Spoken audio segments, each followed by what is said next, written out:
आदाब and welcome friends to Shahjahani Delhi community awareness channel.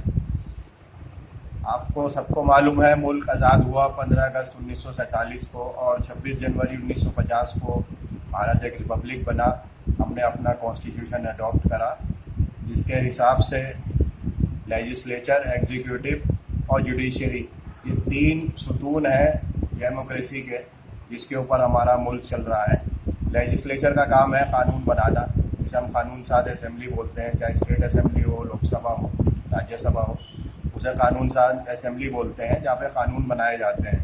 Executive यानी administration का काम होता है उस गवर्नमेंट के कानून को, गवर्नमेंट की पॉलिसीज़ को नाफिज करना, उसको एग्जीक्यूट करना।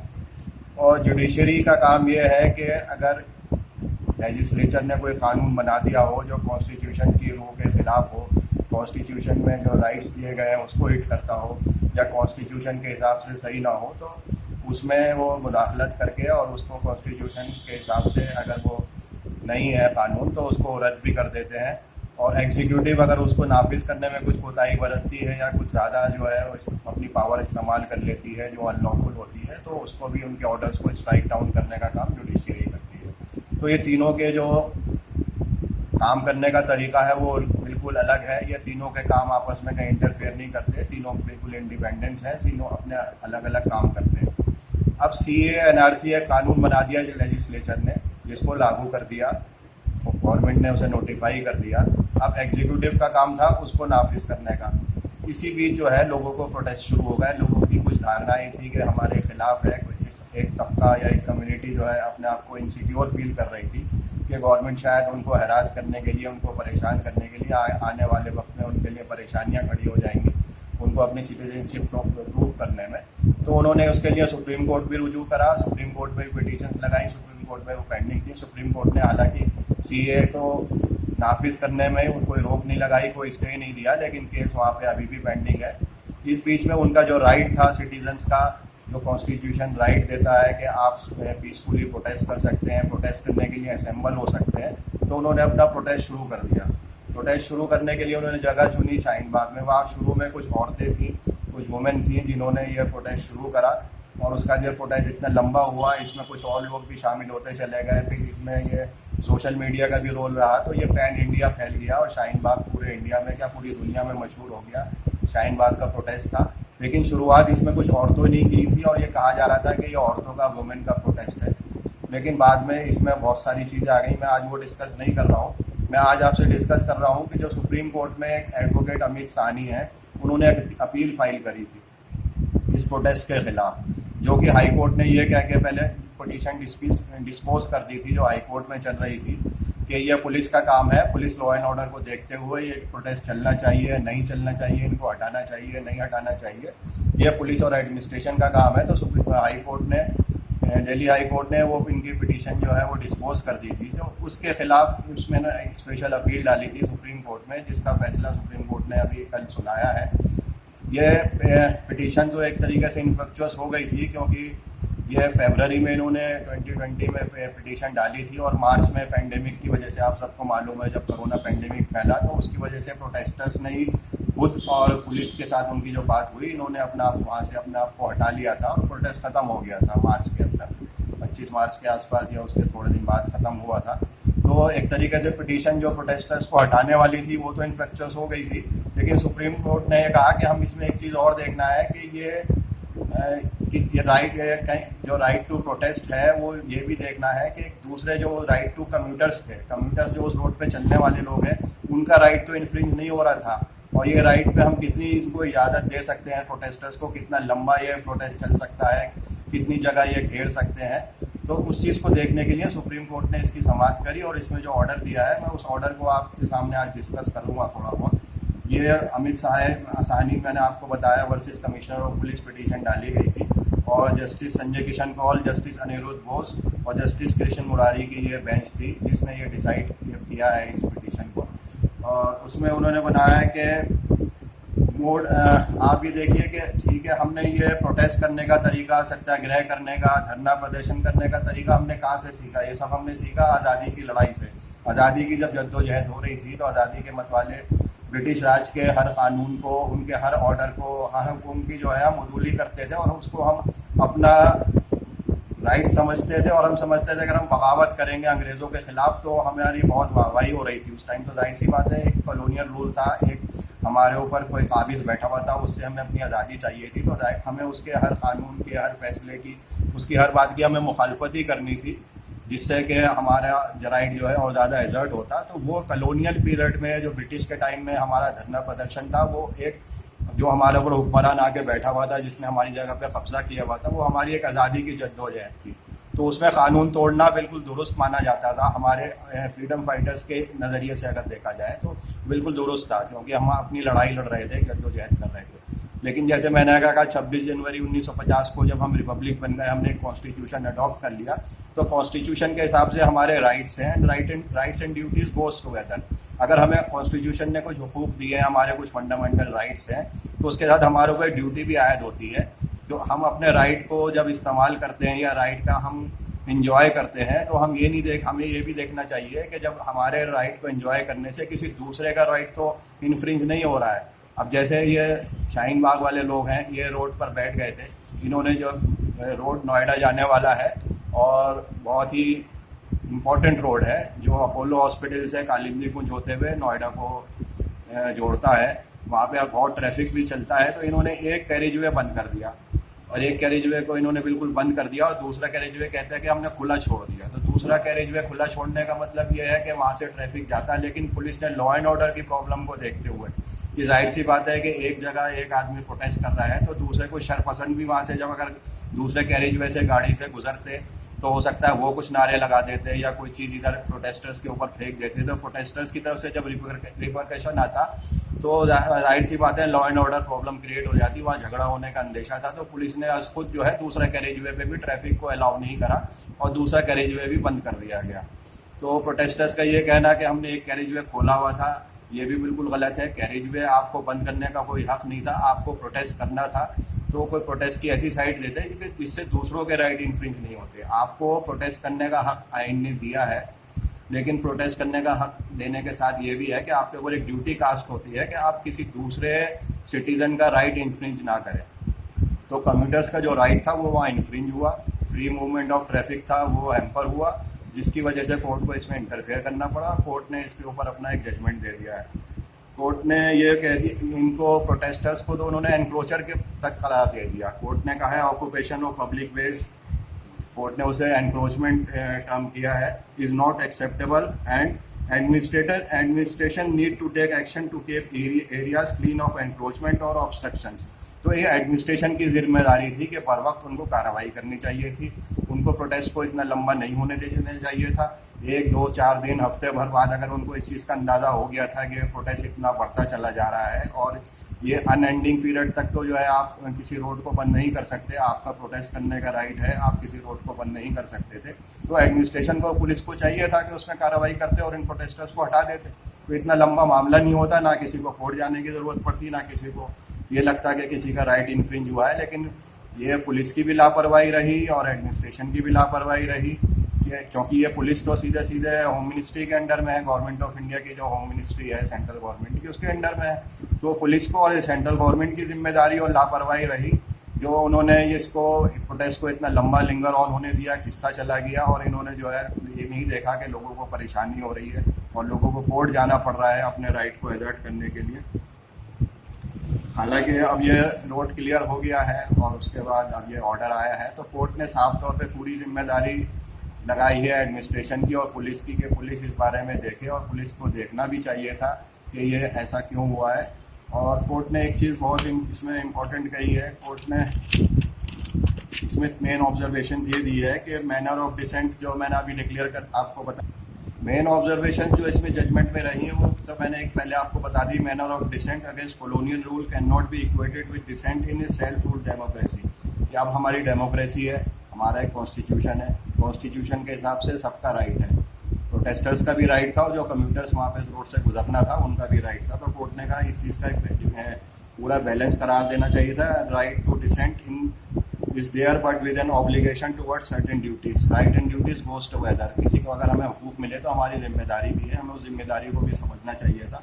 19(1)(a) जो है आर्टिकल कॉन्स्टिट्यूशन इंडिया का, वो freedom of speech and expression देता है। एंड 19(1)(b) जो है right to assemble without arms. तो हमारे पास पूरा राइट था असेंबल होने का, वहाँ पे डिमॉन्स्ट्रेशन करने का, लेकिन उसको ये भी देखना था कि किसी के हुकूक की हम पामाली तो नहीं कर रहे हैं। और एडमिनिस्ट्रेशन को पूरा राइट है कि वो रीजनेबल रिस्ट्रिक्शंस लगा सकती है ऐसे किसी भी डिमॉन्स्ट्रेशन पे, इन view of the law and order situation, के लॉ एंड ऑर्डर की सिचुएशन ख़राब ना हो जाए, कहीं दंगा होने का डर हो, या इंडिया की सॉवरेनिटी और इंटेग्रिटी का कोई सवाल हो, उसके ऊपर भी रोक लगा सकती है, या वही पब्लिक ऑर्डर वाली बात हो। तो पुलिस को पूरा अधिकार था, पुलिस इसमें रोक लगा सकती थी और इनको हटा सकती, लेकिन पुलिस ने नहीं हटाया। कोर्ट ने एक ऑर्डर भी साइड किया मजदूर किसान शक्ति संगठन, जो कि जंतर मंतर के प्रोटेस्ट के सिलसिले में हुआ था, कि जंतर मंतर पे पुलिस ने कुछ रिस्ट्रिक्शंस लगा दी थी कि जंतर मंतर पे भी प्रोटेस्ट बंद कर दिए थे। पहले तो मैं बताऊं कि बोट क्लब एक डेजिग्नेटेड प्लेस था दिल्ली में जहाँ डिमॉन्स्ट्रेशन होते थे। इंडिया गेट के सामने जो लॉन्स हैं पूरे, वो बोट क्लब कहलाता है। तो वहाँ पे डिमॉन्स्ट्रेशन होते थे, लेकिन वहाँ चौधरी महेंद्र सिंह टिकैत ने एक बार किसानों का आंदोलन किया था और कई महीने तक उन्होंने पूरा बोट क्लब और उसके आसपास के जितने पार्क्स हैं जहाँ आप देखते हैं लोग शाम को इंडिया गेट पे घूमने जाते हैं, उस सबको वहाँ उन्होंने अपना ठिकाना बना लिया था। कई महीने तक वहाँ रह रहे थे, वहाँ सब डिमॉन्स्ट्रेशन चल रहा था। तो उस टाइम ये डिसाइड हुआ था कि बोट क्लब पे कोई नहीं होंगे, क्योंकि बोट क्लब की प्रॉक्सिमिटी थी, वहाँ पे पार्लियामेंट हाउस है, वहाँ पे राष्ट्रपति भवन है, सेक्रेटेरिएट है जहाँ पे सारी मिनिस्ट्रीज के ऑफिस हैं, और दूसरे भवन्स भी हैं जहाँ अलग अलग मिनिस्ट्रीज के ऑफिस हैं। तो बोट क्लब को तो इन्होंने ख़त्म कर दिया था डिमॉन्स्ट्रेशन के लिए। उसके बाद जंतर मंतर को डेजिग्नेट किया था कि जहाँ प्रोटेस्ट हो सकते हैं। तो जंतर मंतर पर प्रोटेस्ट हो रहे थे। आपको पता है अन्ना का आंदोलन कितना मशहूर हुआ, जो जंतर मंतर पर ही हुआ, जहाँ से आम आदमी पार्टी बनी, आज उनकी सरकार भी बन गई। लेकिन ये जंतर मंतर पे प्रोटेस्ट हो रहे थे, तो वहाँ के जो रहने वाले हैं, वहाँ पे एक अपार्टमेंट है, धवन बिल्डिंग के नाम से है। तो उनके लोगों ने कहा कि यहाँ जब प्रोटेस्ट होते हैं, यहाँ शोर इतना मचता है, लाउड स्पीकर का शोर मचता है और रोड ब्लॉक हो जाता है, तो उनको अपने एक घर में आने जाने में दिक्कत होती है और शोर मचता है। तो उसमें भी रिस्ट्रिक्शन लगा दी गई थी। एनजीटी का एक ऑर्डर आया था, एनजीटी ने भी वहाँ रिस्ट्रिक्शन लगा दी थी, लेकिन बाद में कोर्ट ने वहाँ इजाज़त दे दी कि वहाँ पुलिस जो है रीजनेबल रिस्ट्रिक्शंस के साथ वहाँ डिमॉन्स्ट्रेशन होने देगी। लेकिन मैं आपको बताऊं कि वहाँ पे भी डिमॉन्स्ट्रेशन करने में दिक्कत आती है, क्योंकि वो जगह इतनी बड़ी नहीं है कि वहाँ डिमॉन्स्ट्रेशन हो सके। तो उसके बाद में भी सोचना पड़ेगा कि आगे हम डिमॉन्स्ट्रेशन के लिए आगे कहाँ जगह बनाएंगे। इसके अलावा एक हिम्मत लाल का केस था, जिसमें जस्टिस मैथ्यू ने कहा था कि डिमॉन्स्ट्रेशन आप करें, लेकिन डिमॉन्स्ट्रेशन के लिए इनडिटर्मिनेबल नंबर नहीं होना चाहिए। ये नहीं कि आप कह दीजिए हम लाखों लोगों का डिमॉन्स्ट्रेशन करेंगे। तो आप बताइए किसी शहर में या किसी इलाके में, किसी जगह में आप लाखों लोगों को इकट्ठा करते हैं डिमॉन्स्ट्रेशन के लिए, तो वहाँ के आसपास के लोगों को तो तकलीफ होगी, आसपास का ट्रैफिक भी मुतासिर होगा, वहाँ रहने वाले भी मुतासिर होंगे, लॉ एंड ऑर्डर भी प्रॉब्लम खड़ी हो सकती है। तो इसलिए नंबर भी एक रिस्ट्रिक्ट होना चाहिए कि कितने लोग एक जगह पे एक टाइम में इकट्ठा हो सकते हैं डिमॉन्स्ट्रेशन करने के लिए। तो ये हिम्मत लाल केस में जज साहब ने ऑब्जर्व किया था। और इसी के साथ एक वॉल्टर लिपमैन है जो पुलिट्जर प्राइज विनर है, उन्होंने बहुत सही बात कही थी कि in a democracy the opposition is not only tolerated as constitutional but must be maintained because it is indispensable. तो उनका मतलब कहने का यह था कि ऑपोजिशन जब होगा तभी डेमोक्रेसी मजबूत होगी। डेमोक्रेसी को मजबूत करने के लिए ऑपोजिशन का होना ज़रूरी है। अगर ऑपोजिशन ख़त्म हो जाएगा फिर तो आप ये समझिए कि डेमोक्रेसी ख़त्म हो जाएगी। डेमोक्रेसी में एक रूलिंग पार्टी होती है, एक अपोजिशन पार्टी होती है, वो उसके ऊपर नकेल कस के रखती है, उसकी हर गवर्नमेंट की एक्टिविटीज़ को देखती है, उसके ऊपर अंकुश लगाने का काम करती है। ये अपोजिशन का काम होता है। तो ये कॉन्स्टिट्यूशन ने हमें एक अपोजिशन का एक राइट है कि अपोजिशन वहाँ होगा, लेकिन अपोजिशन को हम इंडिस्पेंसेबल भी नहीं मान सकते। अपोजिशन इंडिस्पेंसेबल नहीं है, अपोजिशन के बगैर ये सरकारें नहीं चल सकती। इसलिए हमें इन दोनों के बीच में एक बैलेंस रखना ज़रूरी है, रूलिंग पार्टी और अपोजिशन के बीच में। और जहाँ डेमोक्रेसी में डिसेंट का एक राइट है कि ये दोनों साथ साथ चलते हैं, हमें अपनी बात रखने का अधिकार है, हमें किसी की बात से मुत्तफिक ना हो, अपनी बात अपनी नाराज़गी या अपनी नामुत्तफ़िकी का हमें इजहार करने का पूरा राइट है कि हम आपकी बात से एग्री नहीं करते। बट एक प्रोटेस्ट जो है किसी डेजिग्नेटेड प्लेस पे, कोर्ट का पूरा जोर इस बात पे था कि पुलिस का इसमें इनेक्शन रहा, पुलिस ने क्यों नहीं इनको बर वक्त हटाया। और कोर्ट ने ये ऑब्जर्वेशन दी कि एक डेजिग्नेटेड प्लेस होना चाहिए। ठीक है, हम जज साहब की बात, जो सुप्रीम कोर्ट के ऑनरेबल जजेस हैं, उनकी बात से मुत्तफिक है कि डेजिग्नेटेड प्लेस होने चाहिए। लेकिन दिल्ली में डेजिग्नेटेड प्लेसेस है कहाँ पे? डेजिग्नेटेड प्लेस दिल्ली में एक जंतर मंतर है, वो इनसफिशेंट है। जितने लोग दिल्ली में आते हैं, दिल्ली में इतने लोग प्रोटेस्ट करने इसलिए आते हैं कि दिल्ली मरकज़ है, दिल्ली में सेंट्रल गवर्नमेंट बैठी हुई है, पार्लियामेंट से नज़दीक है जंतर मंतर। तो समझते हैं कि हम दिल्ली में जाके डिमॉन्स्ट्रेशन करेंगे तो हमारी बात भी सुनी जाएगी और सत्ता के गलियारों तक हमारी आवाज़ पहुँचेगी। तो इसलिए आप जंतर मंतर के अलावा आप बता दें दिल्ली में कौन सा डेजिग्नेटेड प्लेस है, तो सारे दिल्ली वाले, पूरे इंडिया के बाहर के स्टेट्स के लोग भी अगर जंतर मंतर पर आके एट ए टाइम डिमॉन्स्ट्रेशन करने लगे तो पुलिस भी परमिशन नहीं देगी। पुलिस में जो है परमिशन के लिए लोग जाते हैं तो 80-90% परमिशन की जो एप्लीकेशन है वो गारंटी नहीं होती है, पुलिस उसको रिजेक्ट कर देती है। खाली 10% के लोग हैं जिनकी परमिशन मिलती है और जो वहाँ डिमॉन्स्ट्रेशन करते हैं। तो इसलिए कोर्ट ने तो ऑर्डर कर दिया है, लेकिन कोर्ट को एक डायरेक्शन भी देनी चाहिए थी, चाहे दिल्ली गवर्नमेंट हो, सेंट्रल गवर्नमेंट हो, दिल्ली पुलिस हो या कॉरपोरेशंस हो, कि ये प्लेसेस सेलेक्ट करें, आइडेंटिफाई करें और वहाँ पे डेजिग्नेटेड प्लेस डेवलप करें टू प्रोटेस्ट। तो प्रोटेस्ट तो चलते रहेंगे, ये तो राइट है डेमोक्रेसी में। तो डेजिग्नेटेड प्लेस कोर्ट ने तो कह दिया, लेकिन वो डेजिग्नेटेड प्लेस है कहाँ? वो डेजिग्नेटेड प्लेस हमें डेवलप करने पड़ेंगे, उनको पहले आइडेंटिफाई करें फिर डेवलप करें, तो आप सारी फैसिलिटीज़ दें, क्योंकि जब प्रोटेस्टर्स आते हैं तो उनको पब्लिक कन्वीनियंस और ये सब सारी फैसिलिटीज़ देनी पड़ती हैं, तो वो फैसिलिटीज़ डेवलप करें, ये गवर्नमेंट का काम है। कोर्ट ने तो ऑर्डर कर दिया है।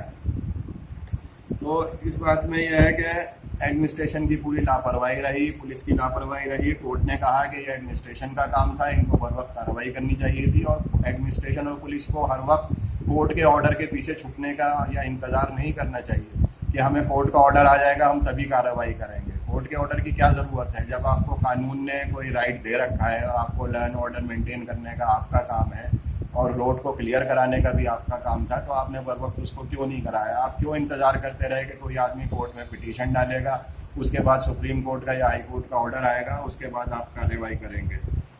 तो ये पुलिस ने कहा कि ये सब जो किया है ये सब पुलिस की लापरवाही थी जिसकी वजह से हुआ है। और साथ में उन्होंने डिमॉन्स्ट्रेटर्स को भी कहा कि आपका कोई राइट नहीं था इस तरह से पूरा रोड रोकने का। और ये कोर्ट ने कहा कि हमें अफसोस है कि हमें हर चीज़ में इंटरवीन करना पड़ता है और प्रोटेस्ट इतना लंबा चला। अब पुलिस को एक कोई पॉलिसी फॉर्मुलेट करनी पड़ेगी, गाइडलाइंस फॉर्मुलेट करनी पड़ेगी ताकि इस तरह के प्रोटेस्ट जो हैं उसको सही तरीके से रेगुलेटेड किया जाए। कोर्ट ने ये भी कहा कि आप रीजनेबल रिस्ट्रिक्शंस तो लगा सकते हैं इन प्रोटेस्ट के ऊपर, लेकिन वो रीजनेबल रिस्ट्रिक्शंस क्या होंगी उसको भी आपको आइडेंटिफाई करना पड़ेगा। कोर्ट ने कह दिया है कि पुलिस के पास अनब्राइडल्ड पावर नहीं होनी चाहिए, अनफेटर्ड पावर नहीं होनी चाहिए कि वो एक ही लाठी से सबको हाँक दे। अगर उन्होंने सोच लिया कि हम कहीं पर प्रोटेस्ट नहीं होने देंगे तो वहाँ किसी भी मसले पे कोई प्रोटेस्ट हो, कैसा भी प्रोटेस्ट हो, वो उसकी डिनाई कर देंगे परमिशन। ऐसा भी नहीं होना चाहिए। डेमोक्रेसी में सबका राइट है प्रोटेस्ट करने का, तो प्रोटेस्ट के लिए डेजिग्नेटेड प्लेस बना दें और उसके अलावा वहाँ पे सब तरीके के इंतज़ाम करते हैं, फैसिलिटीज़ करते हैं। ये भी देख लें कि आसपास रहने वालों को, आने जाने वालों को कोई तकलीफ ना हो। तो मैं दिल्ली गवर्नमेंट से और दिल्ली पुलिस से गुजारिश करूँगा कि दिल्ली में 11 डिस्ट्रिक्ट हैं, तो 11 डिस्ट्रिक्ट में हर डिस्ट्रिक्ट में एक डेजिग्नेटेड प्लेस बना दें जहाँ पर डिमॉन्स्ट्रेशन हो सकें। उसके अलावा जितनी मेट्रो सिटीज़ हैं, क्योंकि ये ऑर्डर खाली दिल्ली के लिए नहीं है, पूरे इंडिया के लिए है, तो जितनी मेट्रो सिटीज़ हैं वहाँ पे भी वहाँ के इंतज़ामिया डेजिग्नेटेड प्लेस बनाएं और पूरे इंडिया में जितने डिस्ट्रिक्ट हेडक्वार्टर्स हैं वहाँ पे भी एक डेजिग्नेटेड प्लेस बना दिया जाए जहाँ पे डिमॉन्स्ट्रेशन हो सके। लेकिन जो राइट ऑफ ऑर्डिनरी सिटीजन्स हैं, राइट ऑफ कम्यूटर्स हैं, right of the persons living near by, उनके राइट को भी देखा जाए कि उनके राइट तो कहीं से पामाल नहीं हो रहे हैं। और इस तरह डेमोक्रेसी मजबूत भी करें, लेकिन साथ में जो सब लोग हैं सबके rights and duties goes together, सबको देखते हुए ये कोई भी ऐसा फैसला करें और डेजिग्नेटेड प्लेस बनाएं। शुक्रिया।